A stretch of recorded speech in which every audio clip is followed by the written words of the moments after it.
Good morning, Terabytes. This is your newscast for Thursday, February 24th, 2022. My name is Maddie, and this is NewsBYTEs.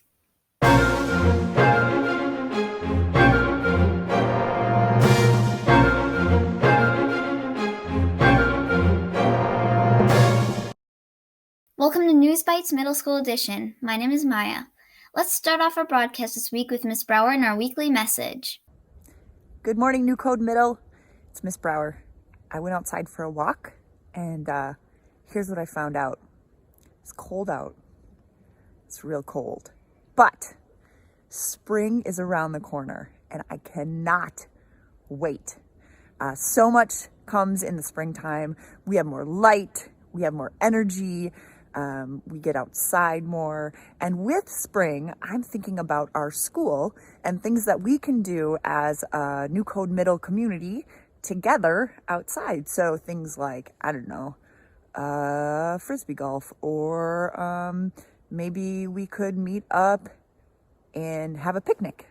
So as you think about spring, if you have any great ideas for a school get-together and would like to run them past a teacher or me, we would love that. And look, oh, my kitty's trying to get out too. You see him?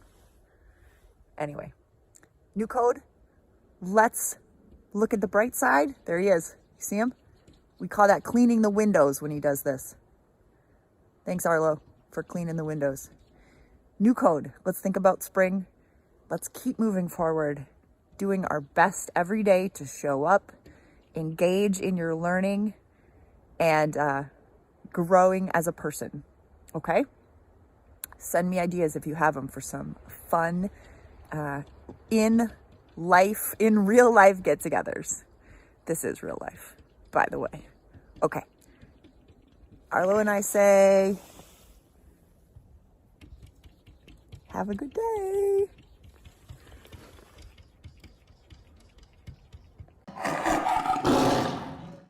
Thank you, Miss Brower. Now let's check in with Rory to see how our weather is shaping up for the next week.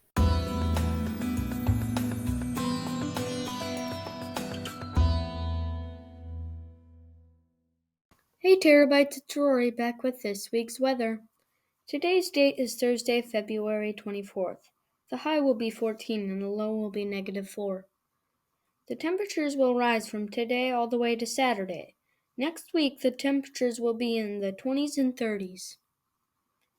For all who are rooting for more snow, several days this week will have snow in the forecast, but it won't be much.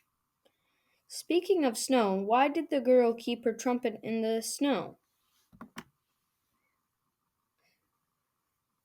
Because she liked playing cool jazz. That's all for this week's weather. Bye! Thank you, Rory. Wow, the weather has been all over the place these last few weeks. I hope things settle into more predictable patterns soon. I know, it's so hard to decide what to wear to school when the weather changes so much. Next up, we have Mr. Cannon with the Weird World News.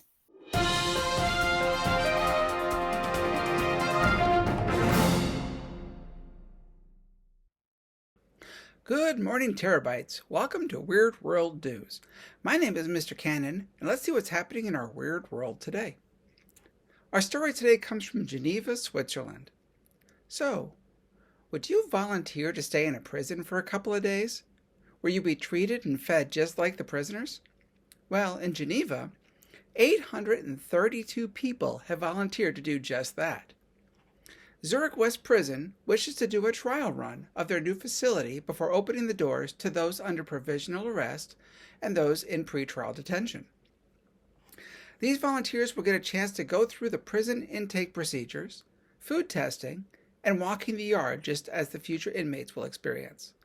They will not be able to bring their electronic devices with them and must go through a screening process similar to going through the airport. And they will not pay or get paid for their time. But, unlike the future residents, the volunteers will be able to opt out at any time if the experience is too much to handle. This makes me wonder. 832 people have volunteered to go to prison for a few days with no phones and no devices. They have chosen to eat prison food instead of cooking. Wow. Some people will do anything to avoid hearing, "Mom! Mom!" all day. Have a great week. See you next time. Thank you, Mr. Cannon. Wow, volunteering to go to jail? Not sure I would do that. Not sure if I could do it either. I might be able to raise my hand and start to speak, but I don't think I could complete the sentence. Get it? Jail? Complete the sentence? Oh well. With that, let's go to But Seriously with Duncan.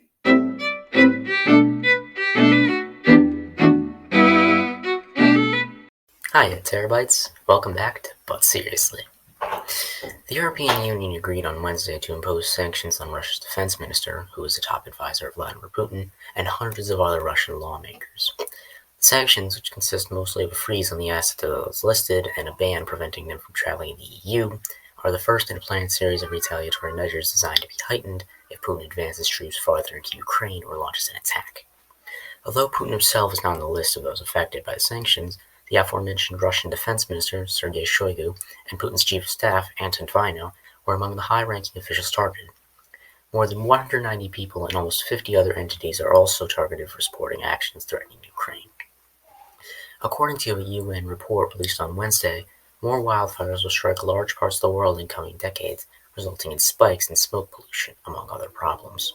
The western United States and northern Siberia are among the areas already experiencing more blazes, and the likelihood of catastrophic wildfires globally can increase by a third by 2050. The report stated that areas considered safe from wildfires will not be immune, like the Arctic, which is likely to experience an increase in burning. It concluded by stating that tropical forests in Indonesia and the Amazon are among the areas expected to see increased wildfires. On Tuesday morning, 2 Black Hawk helicopters crashed within a few hundred yards of a ski resort in Utah, but none of the men and women on board or any of the skiers nearby were injured. Utah National Guard spokesman Jared Jones said the crash occurred during a standard training exercise on U.S. Forest Service land just outside the resort's boundaries, about 47 kilometers from Salt Lake City. Thanks for watching, and I'll see you next week. Bye! Thank you, Duncan. Next, Caleb brings us Sport Bites. Caleb, what are your final thoughts on the Winter Olympics?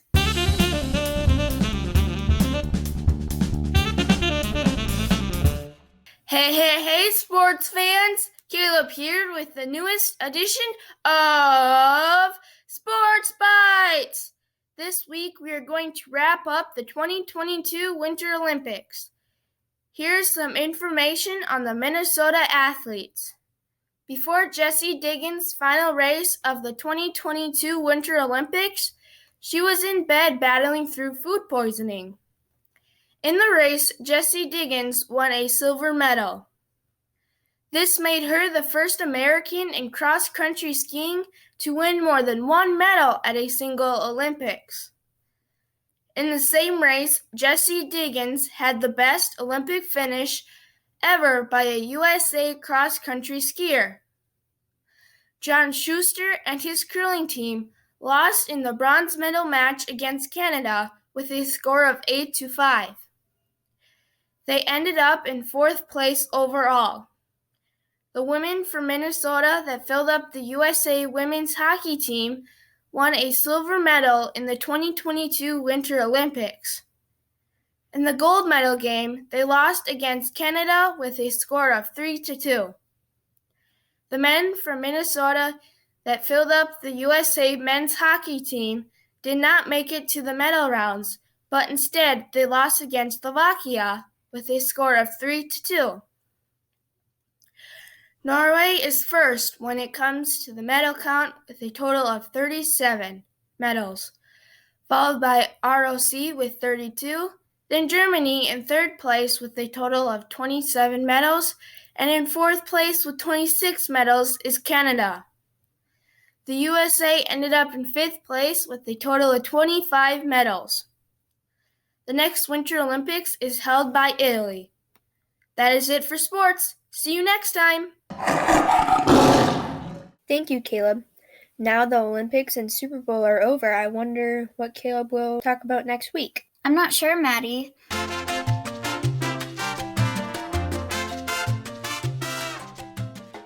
Hey, New Code Academy, Mr. Giroux here. I'm trying to draw up a little awareness for our drive that's going on right now for the Leukemia and Lymphoma Society. So I thought I would share with you a little story. This one comes from us from Texas, and this child's name is Manny. Just a little summation of kind of like how Leukemia and Lymphoma Society helps patients. And what some patients are going through. So Manny here was diagnosed at 2 years old with AML. Now that's a type of blood cancer. And what happened was Manny, who's just a little kid at this time, just started getting random bruises on his body. And his parents brought him in looking for like answers as to why these things were showing up on his skin. And really, they didn't get very much. Kind of left doctors' offices with big kind of shrugs of shoulders and no real explanation for these random things that were caused, right? So they ended up having brought him to different specialists and things, but they found out that his immune system is actually really weak too, which means that if he got infected with other sorts of illnesses, you can think of like COVID or the flu, they would be really, really, really serious because he was unable to fight those things off, right? And they persist for much longer than they would for the norm, for the rest of us, right? So anyway, he was diagnosed at 2 years old, and this went on, and then he had to have chemo and treatments for about 6 to 7 months. That's just like the first round, right? These sorts of things persist for long times, and treatment can exist for like a couple years. And really, donations to LLS went to directly funding and directly helping Manny, who has now been cancer free for about 9 years. So just a story out there on how your donations and your help can actually help people in need and people who have difficult situations that are really not in their control. You can find donation links, I know, on my Canvas pages and a lot of your other teachers' Canvas pages as well. It's in the announcements for me. If you need help finding that, feel free to just chat me, Mr. Giroux, Girod. I'm happy to send it to you. I'm sure your other teachers have the link as well, not the meet. But please reach out, help, get other people involved. It's a great cause, and thank you for what you guys have done, and thank you for what you're willing to do. Finally, let's end our show this week on Dad Jokes with Don. Hey Don, why do nurses like red crayons? Because sometimes they have to draw blood. Take it away, Don.